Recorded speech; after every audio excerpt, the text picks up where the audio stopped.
Doctor Babasaheb आंबेडकरांचा, महामानव doctor Babasaheb आंबेडकरांचा, symbol of knowledge doctor Babasaheb आंबेडकरांचा, संविधानाचे निर्माते डॉक्टर बाबासाहेब आंबेडकरांचा, समता स्वातंत्र्य बंधुत्व न्याय सर्वांना अभिव्यक्ती देणाऱ्या डॉक्टर बाबासाहेब आंबेडकरांचा, महामानव डॉक्टर बाबासाहेब आंबेडकरांचा, लोकशाहीर अण्णाभाऊ साठे यांचा, छत्रपती शिवाजी महाराजांचा, छत्रपती संभाजी राजांचा, माता अहिल्याबाईंचा,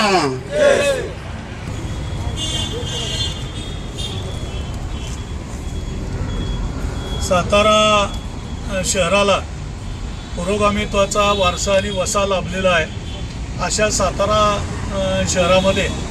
बाबासाहेब आंबेडकरांच्या पाऊलखुणा उमटलेल्या आहेत आणि त्यामुळे संपूर्ण राज्यातून देशातून पर्यटक या सातारा शहराला भेट देण्यासाठी येत असतात आणि ते भेट देताना बाबासाहेब आंबेडकर पुतळा परिसरातही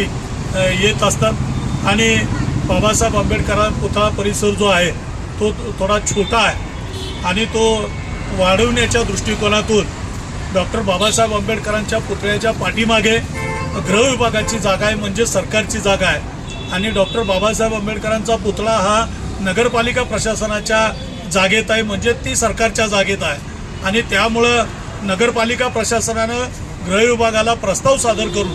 जनतेच्या मागणीनुसार प्रस्ताव सादर करून 20 फूट रुंद आणि 100 फूट लांब अशी जर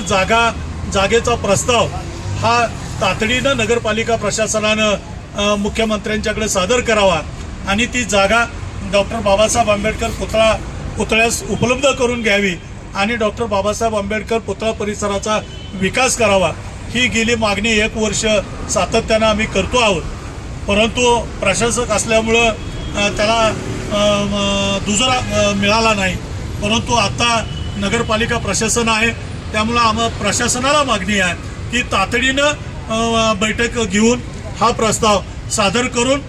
डॉक्टर बाबासाहेब आंबेडकर पुतळा परिसराचा विकास व्हावा आणि त्याचबरोबर या परिसरातल्या ज्या समस्या आहेत त्या समस्याही तातडीनं सुटाव्यात. कारण पावसाचं पाणी आतमध्ये येते, त्या पाण्याचा प्रश्न फार मोठा गंभीर इथं आहे. अशा अनेक छोट्या मोठ्या ज्या समस्या आहेत त्याही तातडीनं सोडवण्याचा साठी आम्ही या ठिकाणी धरणे आंदोलनाला बसलेलो आहे. या समस्या जर सुटल्या नाहीत तर भविष्यात आम्ही तीव्र स्वरूपाचे सुद्धा आंदोलन करावं लागेल. याचं गांभीर्य नगरपालिका प्रशासनानं घ्यावं अशी आजच्या या धरणे आंदोलन करून आमची मागणी आहे.